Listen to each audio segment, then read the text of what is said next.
Have you ever just wanted to get away from it all? I mean, really get away? Well, today we're going to find the single most isolated, most remote spot on the entire planet. A place so far from anything, it pretty much redefines the word nowhere. So let's think about this. Where would you even start looking for a place like that? Maybe some frozen peak way up in the Arctic?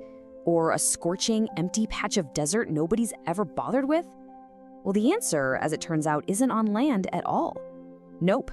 It's hiding in plain sight, right in the middle of the biggest thing we've got, the ocean. So our journey takes us deep, deep into the South Pacific. We're talking about a vast, blue emptiness, and right in the middle of it is a single point, farther from civilization than any other.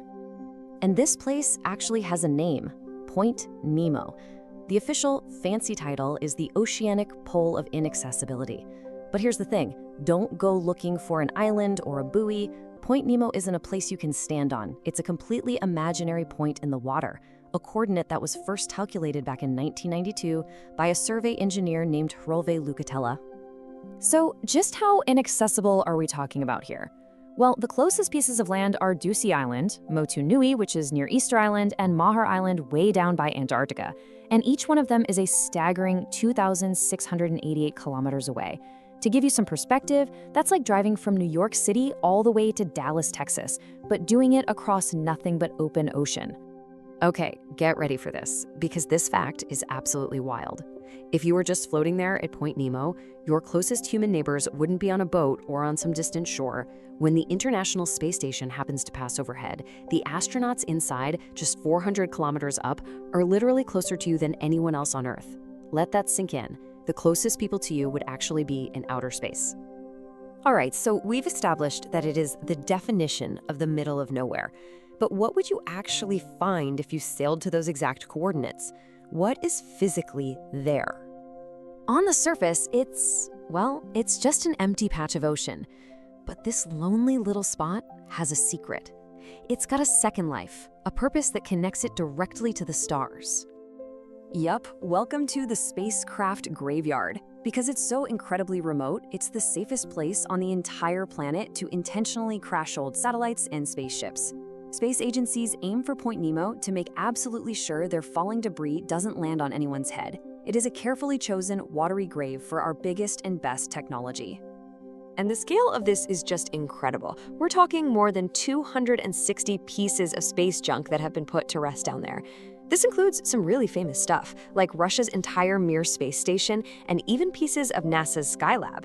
And get this, Point Nemo is already the designated final resting place for the International Space Station when it's eventually brought down around 2031. But, the story doesn't stop there. Just when we thought we had the loneliest spot on Earth all mapped out, science, of course, came along with better tools and found an even lonelier one. See, finding the true pole of inaccessibility is ridiculously complicated. It's not like you can just glance at a map. It takes these super complex computer algorithms that have to measure the distance from any point in the ocean to every single inch of coastline on the entire planet. It's a huge, huge computational puzzle. And after all that intense number crunching, they found a difference, a correction of 15 kilometers. So what does that number mean? It means a recent study using these high-accuracy calculations discovered that the real Point Nemo is another 15 kilometers farther away from land than we first thought. So thanks to better data and smarter computers, we've basically discovered that the most remote place on Earth is even more remote than we knew. And it's funny, right? For a place defined by its emptiness, we have this really interesting human connection to it. It starts with a fictional name from a Jules Verne novel, then it gets a real-world calculation, then it becomes a cosmic tomb, and now it's a challenge for modern sailors. This no man's land is a really important part of our story.